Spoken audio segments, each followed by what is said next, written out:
Friend, today I am explaining in this video what is the respiratory system. आज हम देखेंगे unit second जो हमारे रेस्पिरेटरी सिस्टम है। सबसे पहले देखेंगे इसका introduction of respiratory system. A human body can survive without food for long several weeks, without water several days, but breathe stop for 30 to 6 minutes, death is likely।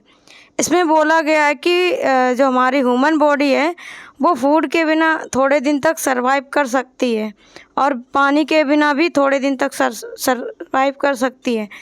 लेकिन अगर किसी ह्यूमन की 3 से 6 मिनट के लिए अगर उसकी ब्रीथ बंद हो जाए तो उसकी डेड हो जाएगी, वो डेड हो जाएगा।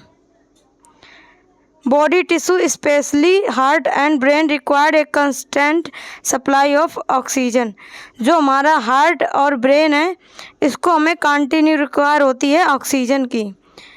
Respiratory system deliver air containing oxygen to the blood and remove CO2। मतलब जो रेस्पिरेटरी सिस्टम होता है वो डिलीवर करता है एयर को, ब्लड में ऑक्सीजन। रेस्पिरेटरी सिस्टम क्या करता है, ब्लड में ऑक्सीजन ले जाता है और कार्बन डाइऑक्साइड को ब्लड से वापस लाता है, जितने भी बॉडी ऑर्गन हैं। But respiration has several meaning in physiology. ये मतलब जिस टाइप अलग अलग वर्क करता है उस हिसाब से इसके सेवरल मीनिंग्स हैं। पहला है सेलुलर रेस्पिरेशन। जो सेल के अंदर होता है रेस्पिरेशन उसको सेलुलर रेस्पिरेशन बोलते हैं। और external respiration with in lungs and blood. Lungs और ब्लड में जो रेस्पिरेशन होता है उसको एक्सटर्नल रेस्पिरेशन बोलते हैं। Internal respiration changes of gases in body tissue. जो हमारी बॉडी के टिश्यू हैं उनमें जो गैसेस चेंजेस होता है वो यानी कि हमारे बॉडी के इंटरनल ऑर्गन में हो रहा है, इसलिए इसको इंटरनल रेस्पिरेशन बोला गया है।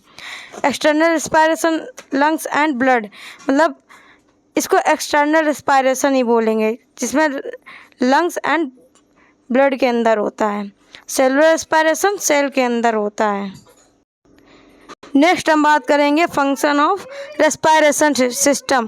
पहला है प्राइमरी फंक्शन। जो respiration exchange of gases oxygen and carbon dioxide, ये गैस को एक्सचेंज करता है यानी कि CO2 लेता है और कार्बन डाइऑक्साइड को बाहर निकालता है through the respiration. Sound production, और हमारे साउंड प्रोडक्शन में भी हेल्प करता है इन डेली एक्टिविटीज़। और हम जो डेली की एक्टिविटीज़ करते हैं उसमें भी रेस्पिरेशन हेल्प करता है। Blowing balloon and inflating balloon, यानी कि जो हम बैलून को फुलाते हैं वो रेस्पिरेशन सिस्टम के थ्रू ही फुलाते हैं। कूलिंग हॉट कॉफ़ी या हॉट कॉफ़ी, टी या कॉफ़ी जब हॉट होती है तो उसको हम रेस्पिरेशन जब हम लेते हैं तो ऐसे उसको फूंक के ठंडा करते हैं, वही इसमें बोला गया cooling hot coffee. Warming cold hand laughing, मतलब कि जब हमारे सर्दियों में जब हमारे हैंड बहुत ज़्यादा कोल्ड हो जाते तो उनको हम वार्म करते हैं मुंह से। हमारे लाफिंग में भी हेल्प करता है।